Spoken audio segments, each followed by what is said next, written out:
Hey guys, welcome back to my channel. Welcome back to our Views World, where it's not just my world, but it's your world. And for the most part, it's God's world, so stay blessed and don't be stressed. If you're new here, hello, my name is Althea. And if you're not new here, I appreciate you watching my videos.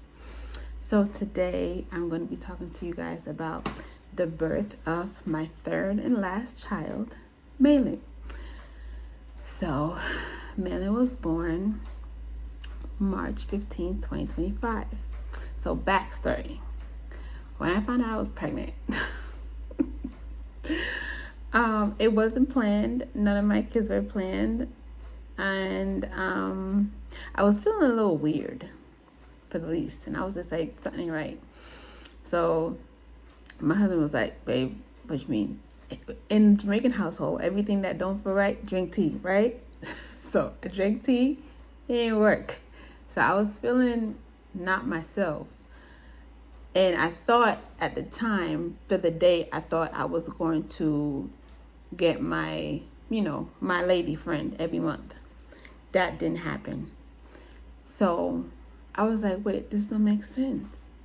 So upon me thinking I was getting my lady friend, I actually woke up in the middle of the night and because I felt crampy. So I said, let me be proactive. So I prepared myself just in case something happened that night. Into the morning, I was okay. So next morning came, nothing. So I'm like, okay, all right, off here. You're cramping, don't feel good, stomach hurting. So I told myself, Alex, don't feel good. He was like, all right, babe, maybe you need a cleanse. That's what is weird. So I was like, I don't need no cleanse. Like, it ain't that serious. Because I wasn't bloated. I just was feeling like menstrual pain. So I went to the store and I said, here, just get a test and see what happens. So I did. And I got a pack of 2. Because you can't just take one test. So I got the clear blue. The expensive one. The good ones. The good ones. So I got it and took the test. And I want to say a few months before I got pregnant, when I found out, yes, I was pregnant and it said pregnant, I had prayed. Because most of the time, like every couple of months, I just asked God, I said, Lord, for my next season of my life, like what is my seasons looking like? And I asked God, I was like, what is my next couple of months going to look like? Because I was at a place where I was just, obviously, I told you guys, I was working. I opened a business was doing okay. Alex had his stuff going on. I had the kids. It's just a whole bunch of stuff was happening. But I didn't feel okay within myself, which means when I say that, I didn't feel like everything was aligned to my liking for me as a woman. So I prayed about it like I do all the time whenever I don't feel good about where I'm at in my life. And when I found out I was pregnant, I cried because I was just like, this what my life is going to be about, raising kids. And after I cried, I prayed.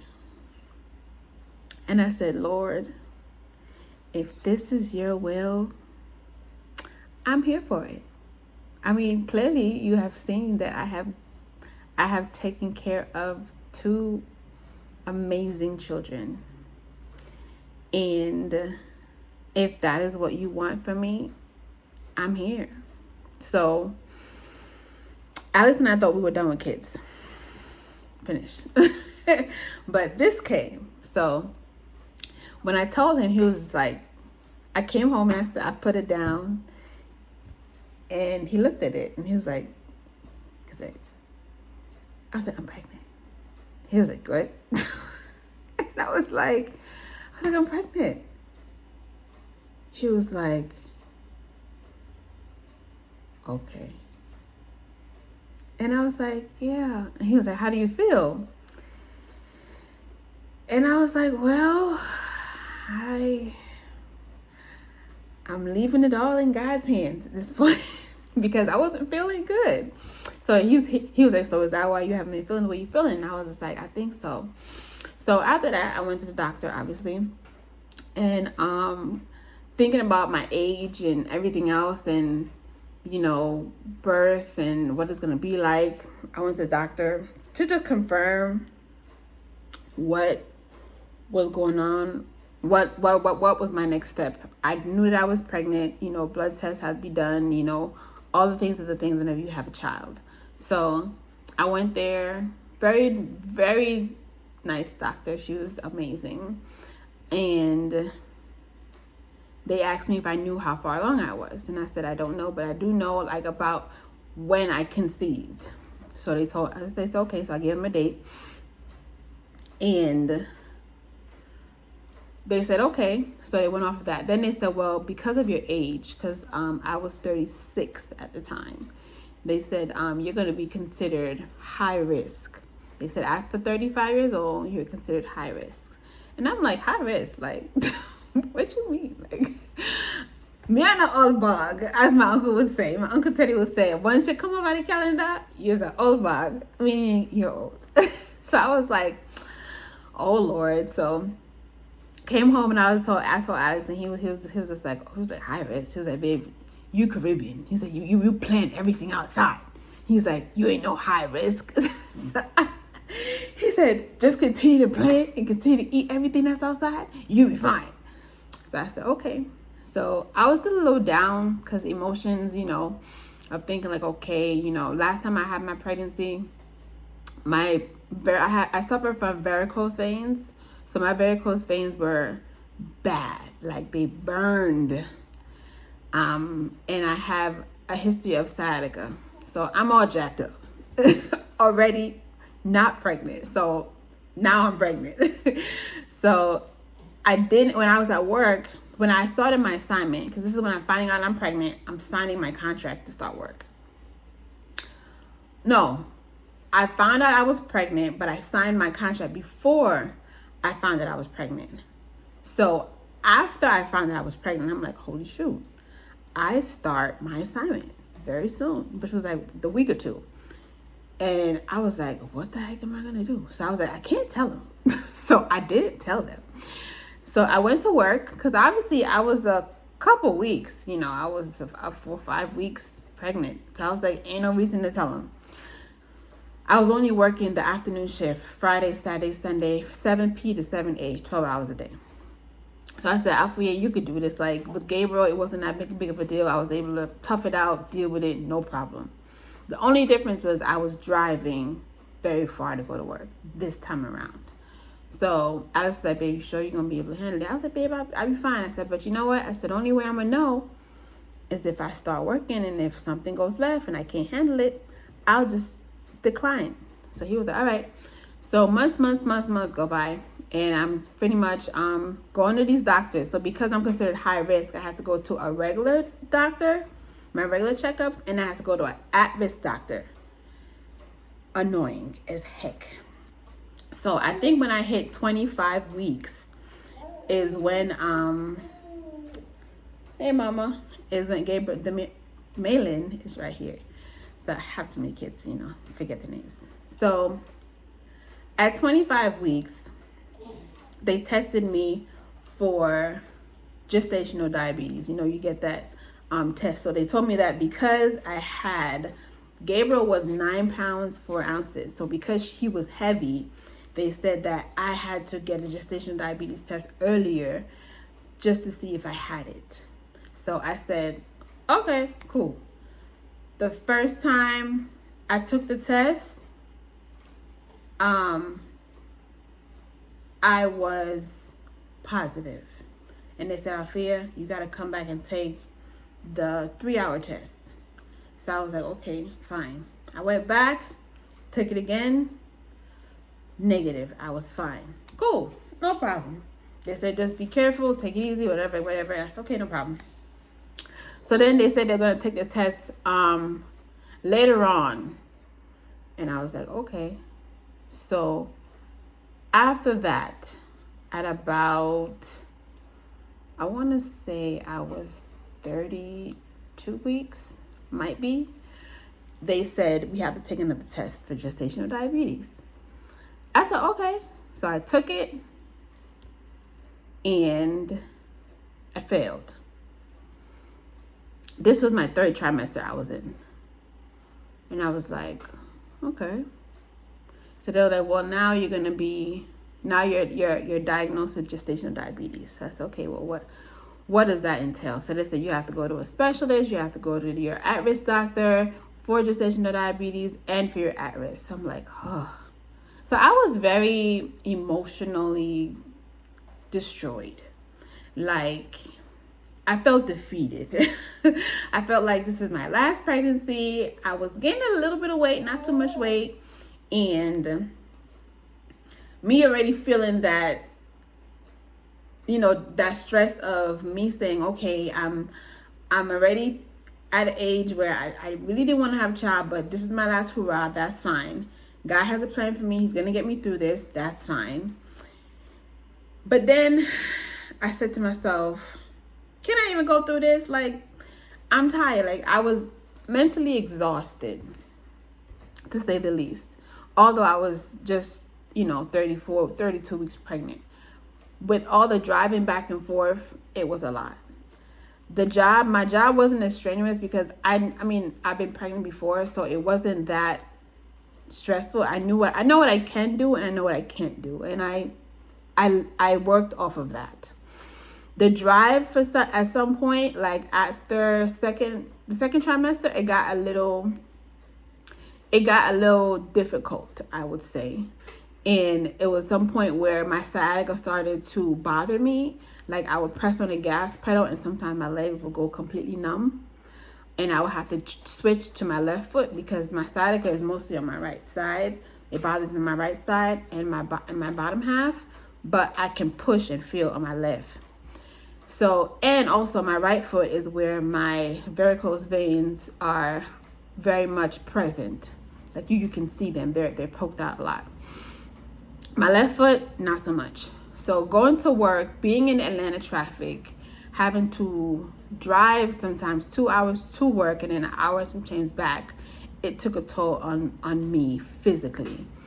And then so now they're telling me that I get diagnosed with gestational diabetes. That just puts the pressure and intensity that much higher. So, but I know that, I said to myself, I said, God, if you didn't want me to go through this, I wouldn't be going through this. And that's when I started saying, babe, you think it's a girl? And I'm like, listen, I don't know. But all I know is this is too much problem, eh? Too much problem. So everybody's sitting here saying, yeah, man, Alfie, get your girl. And I'm just saying, like, listen, I just want a healthy child because at this point my body is just going through too much. So when I got diagnosed with gestational diabetes, I went and I had to go sit down with a practitioner. She laid out the diets that I have to take. She said if I don't get my sugar levels down, I have to document the sugar levels of every single day. I think it's my fasting time, my morning, my lunch, and my dinner. So I was just like, so I did my research on gestational diabetes, and you guys could do your research as well. But from what I understand, it's pretty much like it's the how can I put this? I can eat a whole bunch of sugar and still not get gestational diabetes. And I can eat a balanced diet sometimes and get gestational diabetes. It is, I believe they said, is a hormone that is or isn't released within the placenta that doesn't regulate the sugar between mommy and baby. That's what I understand about gestational diabetes. So they try to make sure that mommy is not eating hardly any sugar so that the levels of baby and placenta will be extremely low. So that I don't get, or baby doesn't get, a history of diabetes. That's what I understand. If it's different and you guys have a different, there's nurses out there, you can explain it. But Some nurses couldn't even explain to me. I guess because they don't deal with mother baby type of situation, or they're not practitioners. I don't know, but a lot of time. But when I did call my regular OB and I was explaining, I was wanting education about it. They couldn't even tell me. They were just like, "Oh, you have to call the specialist," and I was like, "What? And y'all just nurses, y'all can just tell me what gestational diabetes is and why am I suffering? Like, why am I going through this?" They were like, "Well, they could probably give it to you more of an explanation." So I was like, you know what, whatever. So if there's any, was it neonatal practitioners or nurses that if I'm not saying it right, you can put it down in the comment section. I'm here to learn. So pretty much what happened was I started documenting every single day because I said, "Ma'am, I don't want to be put on no insulin." So they put me on another medicine. I'll put it on the screen because it's in my room. And I was supposed to take a little bit. But before I did that, I said, "Listen, I am not the medicine person." I said, "I don't take medication. I'm not that girl. I eat my vegetables, my fruits, drink my water. If I have to, not eat that much meat, I'll do that. But I am not going to take medicine."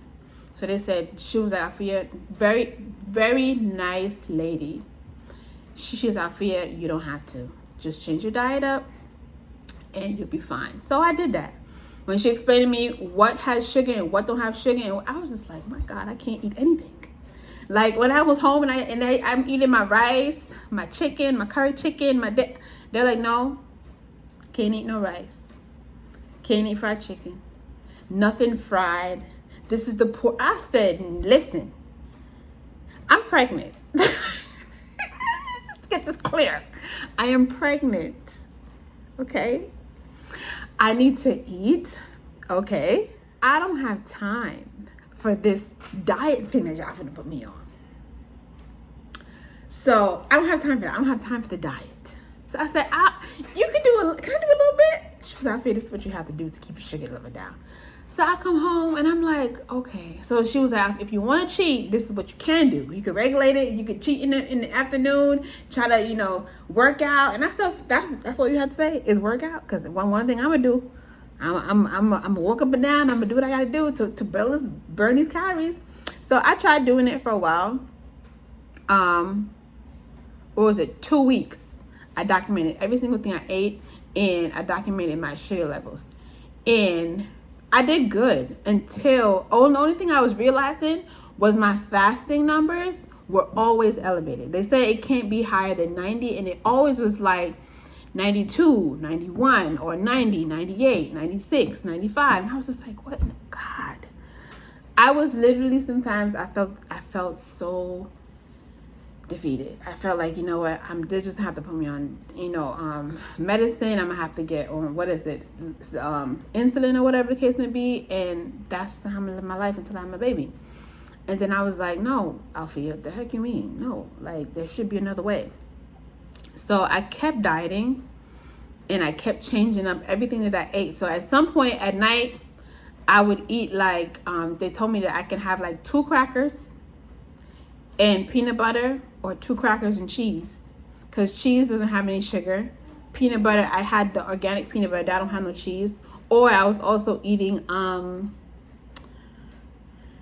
what is it called? Jeez Louise. I was eating, those cured meats, like a Slim Jim type of thing. That's what I was eating. It's called, but I was eating the natural one, the one that had like the turkey, or I wasn't eating much pork, or if it was like, it was natural. But I don't remember. Beef jerky. That's what I was eating at night. Beef jerky or a hard-boiled egg, because I had to eat something before I went to bed. Like, what the heck? And because I would get hungry. So I like to eat, guys. I like to eat. So that's what I did for like 2 weeks. And then when I went back for the 2 weeks for them to evaluate my numbers, they said, "Oof." They said, "Alfia, you're still kind of high." And I was like, "Listen." I said, "It's only really my fasting numbers." And they were like, "Wait," I said, "and it's not even like a big jump. It never went to like 110 or what. It was always in the 90s, 96, 98. And they were like, we can handle the daytime. You're fine in the day. He's like, it's only you're fasting. And I'm like, and I'm not eating anything. So I said, you know what, ma'am? I said, I'm not taking no medicine. And she was like, well, you know, we have to make sure the baby's okay. I said, the baby's fine. Every time I went there, like, we didn't know she was a girl, but she was flipping. She was doing all kind of stuff. She was moving here. She was moving there.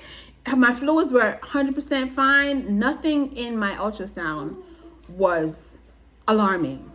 Nothing was abnormal. Everything was good. So I was like, listen, people, let me have my baby. I was already up to here with the stress. So me, big as all eternal, I'm like, you know what? I told As I was like, I'm getting so discouraged. He was like, babe, don't get discouraged. I was like, because. So after talking to the doctor that time, she was like, we're going to put you on a very low dosage. Well, after that low dosage that they gave me, and I still came back, and my numbers were still kind of high. I said, okay, it's not, something ain't right. I said, there was even with the medication? I said, yes, even with the medication. Even with the medication, it was still high. So I was 36 weeks at this point. So they was like, well, we have to induce you. And I was like, what's that? And it was like, and they explained to me, like, you know, there's different phases of induction, but we have to take the baby out before her due date, before 40 weeks. But as long as it is term, the baby's term, and 36 is considered term, then they have to induce me. So I say, okay. So Alex wasn't having it. He didn't like it. Alex was like, what am I took over baby for? What am I took over for? And I was like, because they want to. I said, Alex, it's a liability. If something was to happen to our child, I said, then it will be a them thing. Unless I sign a waiver, obviously, which they don't have. I said, but for liability purposes, they have to take the baby out to make sure the baby's healthy. So he was like, you know what? All right. Because I was doing the best I could. Like, he even saw, like, baby, you're not. I was like, I can't eat certain stuff. Like, oof. So I did that. And I think at 38 weeks, I told the lady, I said, you know what? I'm okay with the induction. I said, just let me know when. So she was like, well, no, at 37, she was like, well, it's going to probably be next week. And then my doctor said that she was going to put the paperwork in. So when I go to my OB, this is the at-risk doctor telling me that, Alfia, you have to be induced. I go from the at-risk doctor, go to my regular OB that I regularly get my checkups with. And they tell me, Alfia, we don't have any information from the doctor, from your at-risk doctor. And I'm like, well, hold up. Why now? Because I was going to the at-risk doctor at this point every single week to get an ultrasound. Or every 2 weeks to get an ultrasound. Because they wanted to make sure the baby okay. So I'm sitting here, I'm just like, listen, I'm losing weight going to these appointments. My sugar level should be down. But anyway, so the communication between my at-risk doctor and my regular OB was non-existent. So when I went to my OB to get my weekly checkups, in addition to my at-risk doctor checkups, they were like, well, we don't have any information. I said, well, I need you to put me in the system. So they was like, okay. So the doctor that was head of all the doctors, I had saw him at the end of my trimester, which I was 37 weeks. And I said, I need to go in next week or the end of the week, however you may be. He was like, well, we could do this at 38 weeks when you start. I think it was the Monday would have been 38 weeks. And I think this was a previous Monday. And I said, okay. So I said, I want to see it in paper. I want to see that you put it in the system. And he was like, Miss Wilson, I'm going to make sure I put, because at this point, I was up here. So I was like, listen, we need to get it together because this baby needs to come out healthy and I'm going to hear nothing. So he was like, okay. So he personally put in the induction, and he said if anything changes, because when induction happens, I guess, depending on if they have the room, they don't have the room, they have to push you back or push you forward, however it may be. So I said, that's fine. So they said they're going to give me a call and tell me if the date changes. So the date that they gave me was for, I believe it was Saturday, right? And I said, okay. And then they said, and then I went home and I told Alex, I said, this is the time that we are going to induce. So mind you, Alex has so much stuff that he has to do for the baby. He already did the closet. He changed up the closet for me so that Malin and Gabriel can share and things like that. And we already painted the chest of drawer and everything like that. Everything was pretty much prepared. And then I had already did the diaper bag. Everything was fine. I did that, a week or two before time. And I packed my bag, suitcase for the hospital.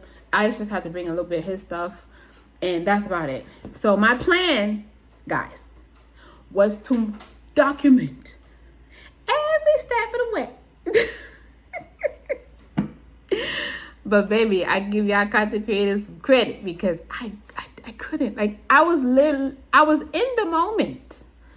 So I wasn't able to capture. I mean, I was able to capture some stuff, and you'll see it because I do have it. I'm gonna put it in the clip. Excuse me. But I didn't put every single thing in. Like, I didn't. But I will say this. When I was induced, they called me. And, no, actually, they said they would call me that day on Friday. I said, okay, no problem. For me to be in. No, it was a Thursday. They said they're going to call me and make sure that morning and say, I'm going to make sure that your induction is okay. It's good to go. So I said, okay.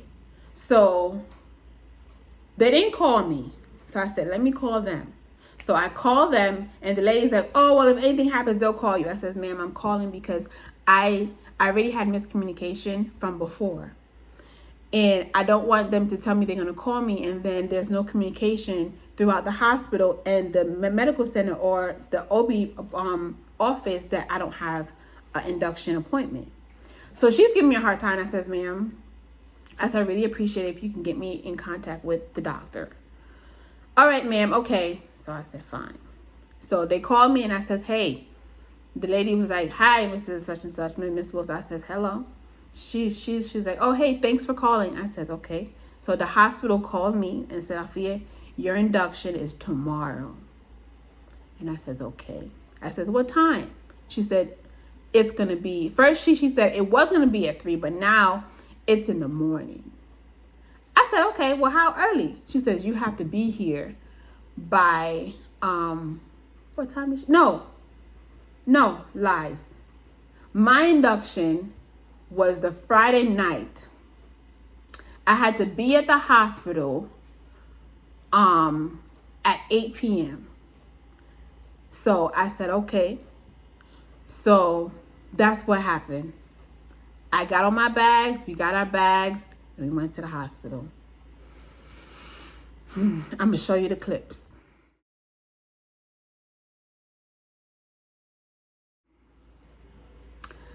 After all of that, I think we was trying to look for food because I was starving. I said, listen, one thing I'm going to do is eat. So at this point, I'm like 200 pounds. Wobble, wobble, wobble, wobble, wobble. Hungry. I said, Alex, I have to find some type of soup. So he was like, baby, what kind of soup you want? So I said I wanted some fish tea. Fish soup. So he said, all right, because I know it has okra in it, everything like that. And I said, all right, let me go. We went. We went to Golden Crust first. The line, long as forever. I said, no, the me can't stay here. By the time me get my food, induction done. I'm probably gonna get induced. Standing in the line? I had a baby. He was like, baby, we can't. I said, let's go. So we left, and we went to another spot that Alex knew about. He was like, baby, we get food here. I got the food. We went to the hospital. So I go check. Yeah, man, check people with the end. I guess what? Delivery. Alfia have baby now, right? See balloon. Yeah. Oh, They drive down the place. I look for soup. Yeah, finally reach over a hospital. And it dead. And nobody not there. Look like the hospital locked. So I go find out if the hospital locked. See it, my baby for the car. If you want to see the color, I want to know what I go on. Yep. Alright, go see what I go on. Went to the hospital, and when I got there, very nice people. Very, very, very nice people. Nice hospital, clean, no issues. So I was there and I drank my soup. I just got me everything that I wanted. And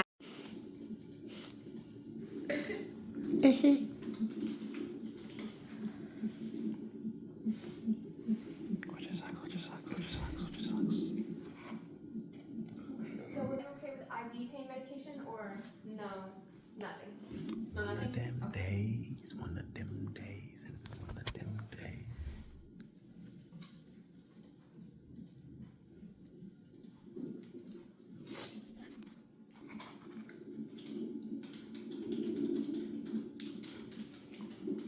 You love you my medication.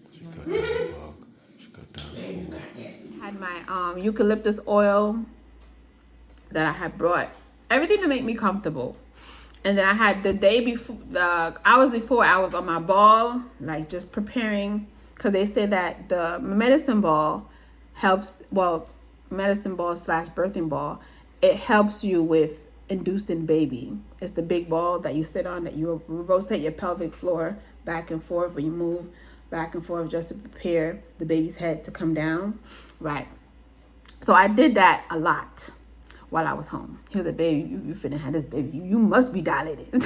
So I'm like, I better be dilated.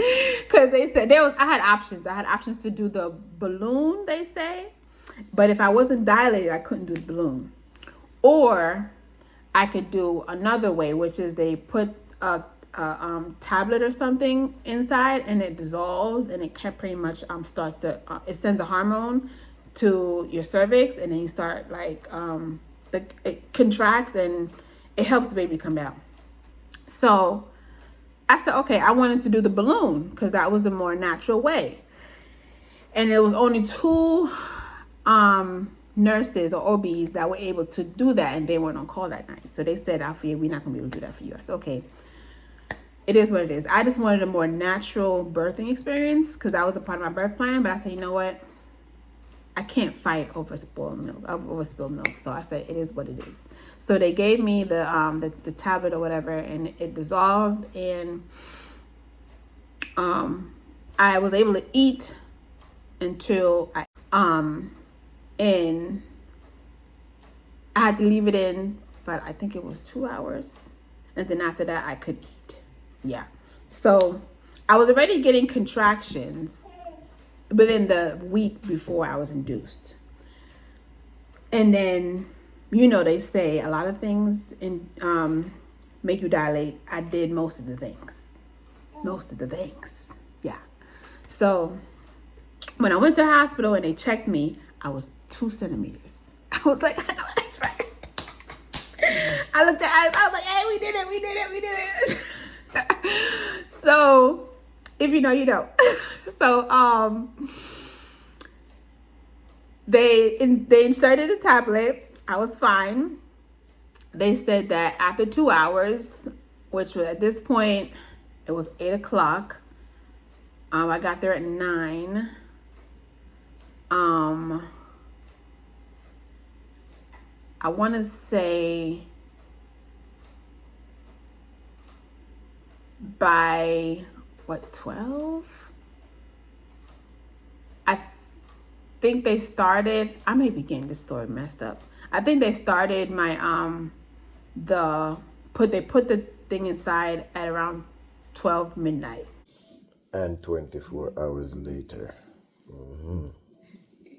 No baby yet. But they have started her on her medication. Let's see how quick baby. Hey. Oh, me a video do something. That is my contractions right there. Without Pitocin. The baby. the baby. Okay, what is it? Oi, oi. And they just started monitoring me. A lot of it is a fuzz because I went through a lot of pain. Or a blur. So after that, the next day, they started giving me Pitocin, although I was getting contractions. So after the 2 hours, they said I was able to eat, and then I could shower. So that's what I did, because they said when I get the Pitocin, I wasn't going to be able to eat. So after they gave me the tablet and I took it, and then the next morning I took a shower, or was it that night? I took a shower, and then the next morning they started me on Pitocin. And it wasn't bad because I was already getting contractions. And I told Alex, obviously they asked me if I'm gonna have an epidural. I declined. I didn't have it. I didn't have an epidural. I had an epidural when I had my first son, but I gave Demir. But I had an epidural and then I gave birth. So I don't really count that. I was in 14 hours of non-medicated labor. So the one time that they gave me the epidural and I had to flip over and deliver my baby, I felt everything. So that doesn't count. And then with Gabriel, I labored mostly at home. It was a fast delivery. I delivered him in 1 hour, and that was it. So with Malin, it was a little harder. So at first, I was laboring on my back. Doctor come check up on thing, and doctor do our thing and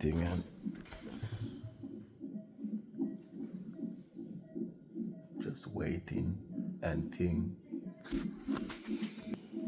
Another contraction. You okay, man? I'm getting a contraction.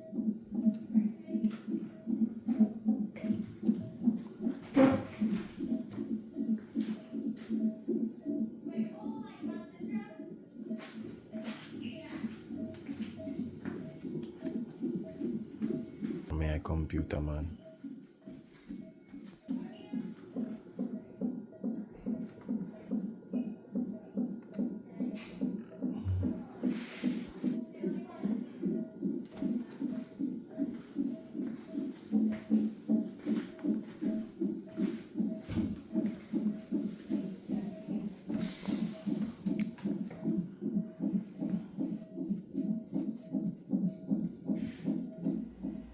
And they checked me, and there was our fear. I think I was going pretty fast. I went from 2 to 5, and then 7. So at 7, it was about, I want to say 7 o'clock. It was what time? Maybe 1 o'clock. And I was sitting down, I think when they said I was 5 centimeters, laying back. And I was like, I can't do this. I was like, Alex, I can't do this. He was like, babe, what's wrong? I said, I can't do this. I said, I cannot labor on my back. The pain was hitting, but it was hitting me in my back. And I said, I need to be up. Because that's what I'm used to. I'm used to laboring up. I'm not used to being on my back to labor. So he was like, all right. So I got the doctor and I said, can you bring me up? She was like, up. I said, all the way up, like I'm sitting in a chair. So they had broke my water, and obviously a little bit came out. But when she pushed me all the way up, like I was sitting in the seat, like in a queen's chair. When I tell you, when she left and them contractions started hitting. All right.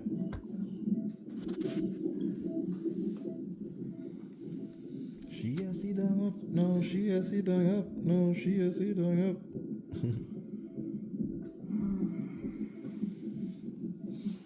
She said she almost there.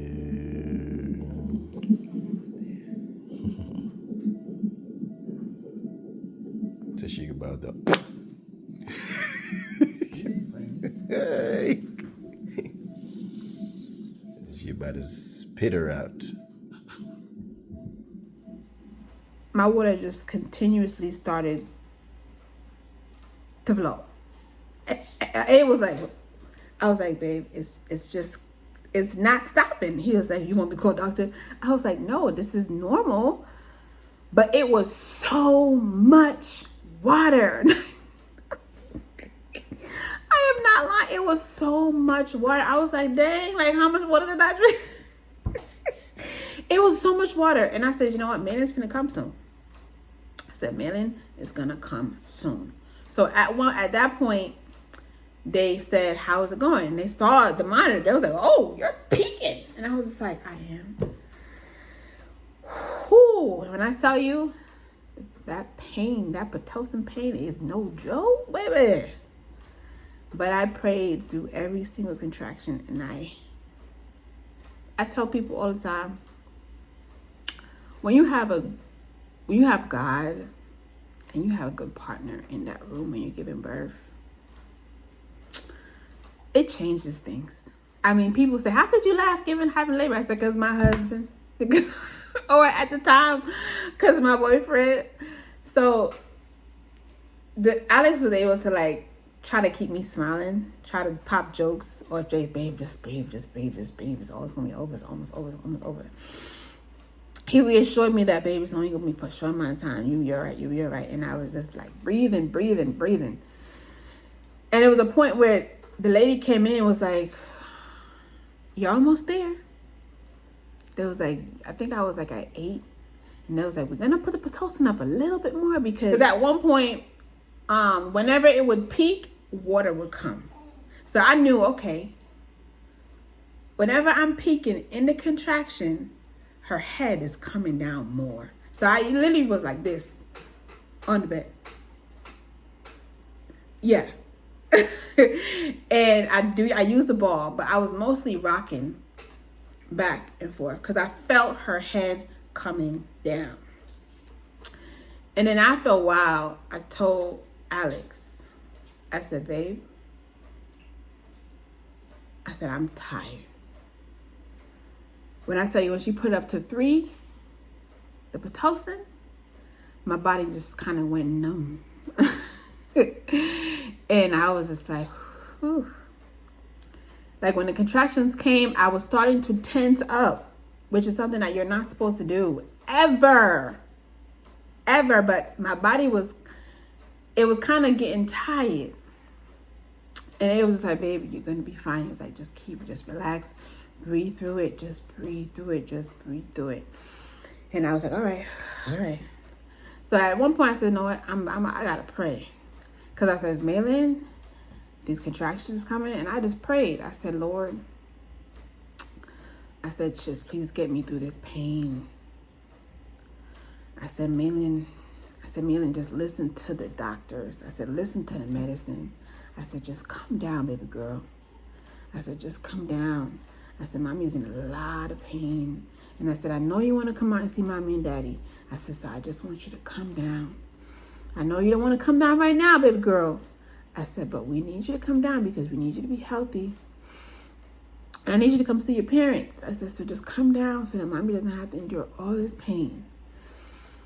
And when I said that, and I asked God to just give me the strength and the patience and help me with my breathing and help me to be aligned with Malin so that I can feel when she's coming. That's when I said, let's do this. After that prayer, I was already 8 centimeters. And I sat there and I kept rocking, slowly rocking. And literally, I want to say maybe 40 minutes later, I said, Alex, I said, she's there. I said, I'm pushing. I said, go. He said, wait. he said, I'll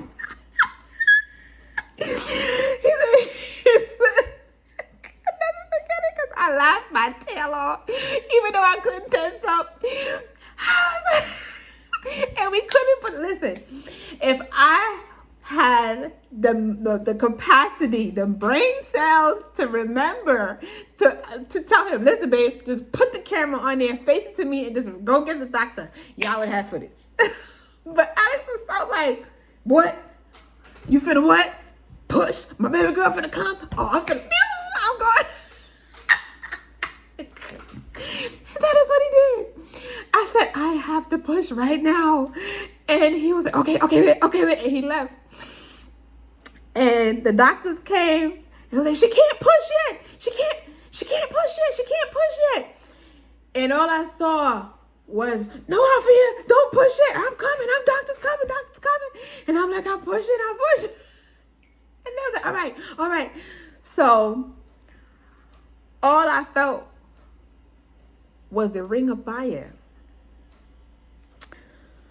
which was Maylyn's head. After I pushed about,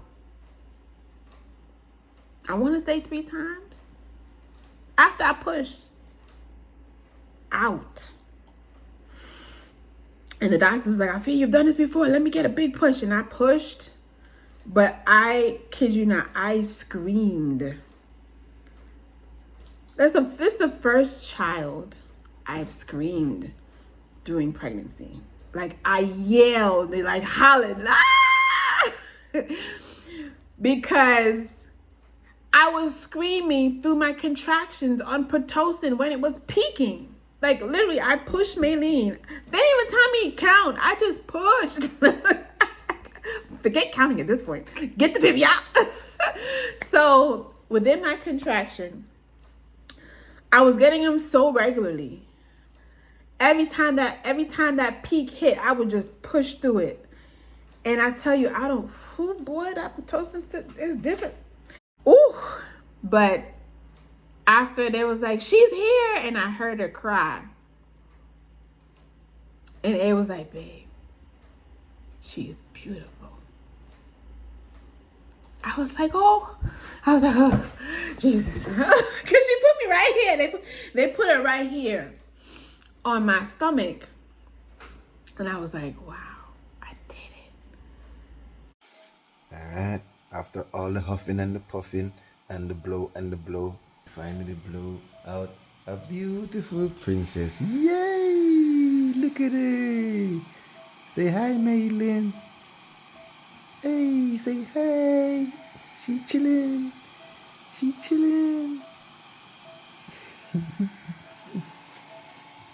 Oh, you okay?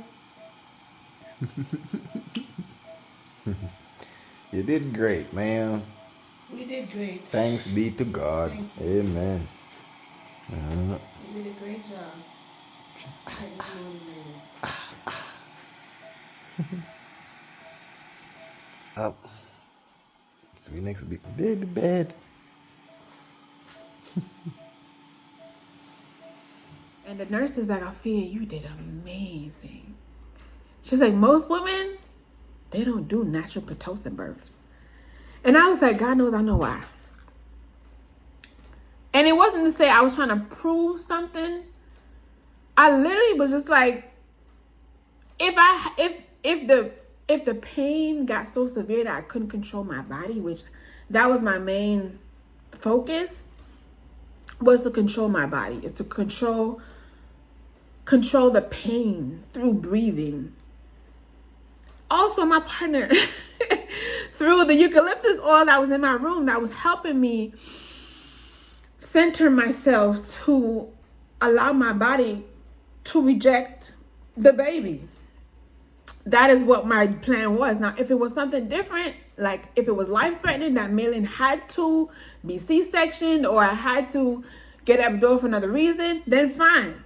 But my purpose for giving birth was to understand my body and understand my emotions and my hormones and center myself and saying that it is pain, Alfia, but it's all in your mind. It's all in your brain. It's all in you praying and allowing God to take control. And that's what I did. I prayed numerous times while giving birth to all of my kids. But she was the second to quickest. Gabriel Demir was the longest, 14 hours versus I labored with her, starting labor, like contractions, like real contractions, about 3 hours with her. But seeing Maylin born, it was magical, right? It was, it was magical. And am I done having kids? Yes, I am finished. I love my 3. I adore them. I think they're amazing. I am an exclusive I'm an exclusive breastfeeder. She is my first child that I exclusively breastfeed, and it is I'm appreciative of my journey as a breastfeeding mom. And I give myself a lot of grace to know that Alfia, shoo, if something ain't done in this house, baby, I'm flipping out a boob and I'm feeding my baby. It's gonna have to wait. And I appreciate my village, my husband. I appreciate him understanding, although sometimes he wasn't able to always understand my emotions as a pregnant woman or as a woman, period. Because sometimes I didn't understand them. But I appreciate him trying to understand me. And now that I'm a breastfeeding mom, we both have embarked on a journey that we didn't know how this was going to work. What breastfeeding was like. How you produce milk. How it can impact me mentally, physically, emotionally. We didn't know none of that. So we know now. And being an exclusive breastfeeder, I've learned how much of a bond you have with your child. Although I love all my kids. But Maylin, it's like breastfeeding is not just put her boob in her mouth and let her drink. No, I have to be in a really good mindset to love on her, cuddle with her, smile with her, for her to feel that closeness, that safety, to be able to like, oh, this milk, this my milk. This is my liquid gold. Yeah, this is mine. Yeah, this is yours. So I appreciate the journey that I'm on. So all the mamas out there that are going through any type of struggle, I would say just stay the course, because God made us to carry children, you know. Although it was a part of the sin of Eve, of childbearing pain, but he equipped us to understand that pain is not going to be forever. But if you do have to get that epidural, honey, go ahead, get it. If you're not able to mentally understand your body, because not everybody can, not everybody's able to, not everybody wants to, and that's fine. My journey was just different. I wanted to understand me, you know. Like I said before, in Gabriel's birthing, you could go watch that. I literally took control in that room. The doctor just told me, do whatever you want to do. And I did it. But this one, I needed help because it was a different ball game. But now that we are healthy, the gestational diabetes is gone. I am not diabetic. Maylene is not diabetic. Sugar in 3 years, because I believe it does take that amount of time for a mother to acquire or to maintain my sugar levels even now, because I can still get it. Stage 1. So, because I'm getting older. So I'm trying my best. Not gonna say I have not cheated. Baby, after I had my baby, I was eating everything left, right, center. Everything. All of the things, of course. But being 37 now, I make sure